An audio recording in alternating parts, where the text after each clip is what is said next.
कि जो सर्प का विष है ना, उसको आप जो सल्फास की गोलियां खा लेते हैं लोग, उसको समझिए वो सल्फास है। परंतु जो विषयों का विष है वो साइनाइड की तरह काम करता है। उससे कोई विरला ही उससे बच सकता है यदि उसकी चपेट में आ गया तो इतना खतरनाक है।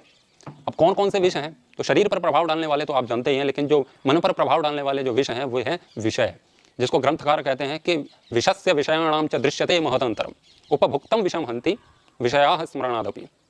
तो विष और विषय में, दोनों में इतना अंतर है जितना भूमि और आकाश में, बहुत बड़ा अंतर है।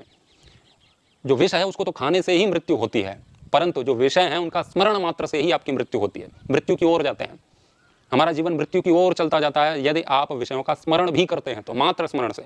आपने अपने जीवन में कभी भी कोई भी सुंदर रूप देखा है और आप उस पर आसक्त हुए हैं, अब वो विषय आपके सामने नहीं है, परंतु आप बैठे हैं और आपके किसी भी प्रकार से कोई भी कारण बना उसमें और आपको वह रूप स्मरण हो गया। अब आपकी इच्छा हुई नहीं उसको फिर से देखना, तो इस समय जो पीड़ा होती है ना वो बहुत खतरनाक होती है, बहुत दुख देती है। और जो स्मरण से जो उस विषय का जो विष हमारे अंदर गया है ना, वो हमारे पूरे मन और मस्तिष्क को विषैला कर देता है। और इसकी औषधि बहुत कठिन है मिलना, क्योंकि सत्संग और विवेक ऐसे ही किसी को नहीं मिल जाते हैं। सत्संग से ही विवेक आएगा, तो सत्संग नहीं मिलता, सदग्रंथ नहीं मिलते, गुरु नहीं मिलते, अच्छा वातावरण नहीं मिलता। जबकि सर्प के काटने का जो विष है वो पैसे से आप कहीं से भी औषधि खरीद सकते हैं। तो ये बहुत घातक है, इससे बचना मुश्किल ही नहीं, नामुमकिन जैसा है, असंभव जैसा है।